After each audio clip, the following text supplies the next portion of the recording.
guys, I'm Elegant and welcome to another weekly Pokevlog. So last week I talked about Red and Ash being the character spotlight of the week. So this week's character spotlight is Blue and Gary. So Blue being the game counterpart and Gary being the anime counterpart. So just the same as Red and Ash, these both started off being the same sort of character, both being the sort of cocky, arrogant sort of character that Red and Ash was. But there was a difference. Ash and Red was sort of a caring sort of character who cared about Pokemon and had a heart, as to speak. But Blue and Gary had sort of selfishness and didn't really care. They both wanted to be the best, the same as Red and Ash was. This made them pretty strong rivals and had a quite big rivalry.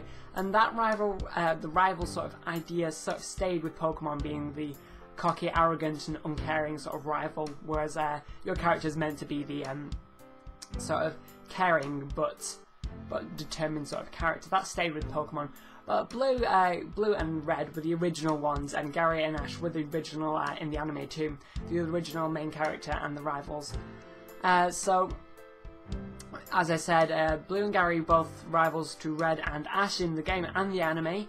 Ash did actually move on to get some newer rivals, but I think Gary was the longest lasting rival in the anime and the first one, as well as being the main one, because Ash and Gary did grow up as kids together in Pallet Town, and they also went through, I think, 2 regions. I think Gary was the rival to Ash right through Kanto and right through Johto, so I think they still are quite strong rivals, even though Gary did end up settling, so therefore he no longer went on his Pokemon journey and Ash had to find new rivals.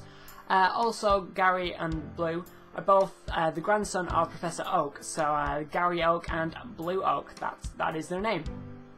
Even though Blue Oak seems a bit of a funny name, but that's what the game references him to.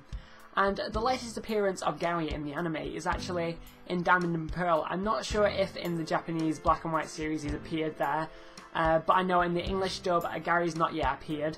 And his latest appearance in the English dub was in Diamond and Pearl when he helped out with Mountain Coronet to beat Team Galactic. We might see another reappearance of Gary in the newer Black and White series, because I know that they're bringing some old characters in to fit with the Black and White 2 game, and therefore Gary might reappear since he was the main rival with Ash, and I don't know, I think they still have some sort of rivalry between them. But the sort of storyline of Blue and Gary is the reverse of Red and Ash, because as I said last week, Red sort of started off quite naive and grew up into a mature character, whereas Ash just stayed as the naive sort of character. So they started off the same but branched out, and the game went mature, and the anime kept them the same. Whereas with Blue and Gary, Blue actually always sort of stays the immature sort of same way that he was at the start, because if you see in the 4th generation Heart Gold Soul Silver remix, he's still very cocky and arrogant and doesn't like to lose, and is a bit stuck up, I suppose. But Gary in the anime actually grows up into a professor like his grandfather, and I think at the moment he's actually with Professor Rowan in Sinnoh. So yeah, he has actually grown up and stopped doing Pokemon battles and doing more Pokemon research, and he's not as cocky and arrogant anymore. I think he actually sort of settles down with Ash, and he still has a friendly rivalry, but it's a friendly rivalry rather than a big sort of horrible sort of thing. I don't know how to describe it, but there's a friendly rivalry between them. They can be friends, but they have sort of a ambition to beat each other in a battle or whatever. So yeah, it is the reverse way around. The game character for Blue actually doesn't mature, whereas the anime character does, and therefore that causes the anime to move on from Gary being the main rival, and Ash has to find some new rivals, as I said before, but Gary probably is the main rival. But Blue actually does stay the same rival with Red, because the game does move on from Gary and Blue with other different characters. So even in the latest games, Red and Blue are still rivals with each other, and they still have quite a competition going between them. And I think in the 4th generation games, like I mentioned before, Gary does actually speak about Red, and they still are very strong rivals with each other. So yeah, he has a few different roles in the games. The first, well, Blue has a few different roles, whereas Gary, I think Gary just stayed as the rival of Ash and then moved up to a Pokemon Professor, so he doesn't have too many roles in that. But Gary in the game Blue actually did have a few different roles in the different games. So in the Kanto games being Red, Blue, Green, Yellow, Fire Red, Leaf Green, he was the rival to the main character who was supposed to be Red, the counterpart to Ash, unless you chose to be Green, which was the female counterpart. But yeah, that was only in Fire Red, Leaf Green. But yeah, he was the rival to the main character, and therefore he actually became champion. But of course, he was beaten by Red or Green, whichever character you chose, because of course you are meant to become the champion by beating the current champion, and therefore he loses that position. And therefore 3 years later in the Johto games, he becomes the last gym leader. So not in the Johto region, but in the Kanto region becomes the last gym leader, because Giovanni actually disbanded Team Rocket and ran off somewhere else, and therefore he took the opportunity to be the gym leader there. His teams actually changed a lot between the games. In the usual game sort of Pokemon he uses in his team, so Pidgeot, Alakazam, Rhyperior or Rhydon, Gyarados, Executor, and along with the starter, or he has Arcanine. In the games you'll see that he either has the starter that he was meant to have, either is Eevee or Evolution in the Yellow, or in the Fire Red, Leaf Green, Red, Blue, Green games, he has the stronger starter than you chose, so he has the one that's super effective against your starter. And or yeah, in the newer games that where he isn't your rival, he actually has an Arcanine to replace the starter that he would have had, because I think they decided that your rival wouldn't actually. The rival was the only one that would have your starter, the other starter to battle you with, because the game, I think they decided that that Blue would get rid of his starter, because I don't know, it doesn't make sense for someone who isn't your rival to have a starter. I think that's what the Game Freak was thinking. But I know he had a few different Pokemon in the games, but his teams, as I said, his teams changed quite a lot, and they were sort of the main Pokemon that I picked out from the game. The anime final team that he has is Umbreon, Blastos, and Electivire. He doesn't actually have more Pokemon than that. He has them in storage, but they are the 3 Pokemon he has currently, which they are very strong Pokemon actually.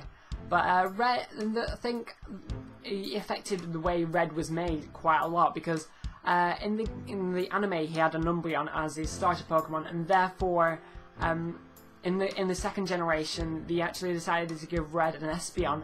And I think the reason for that was because in the anime Gary had an Umbreon, and therefore maybe since Gary had an Umbreon, Gary's starter had to be super effective against one of Red's main Pokemon. Therefore, it had to be the super effective against Espeon, because Espeon was sort of the counterpart, the psychic counterpart for Umbreon.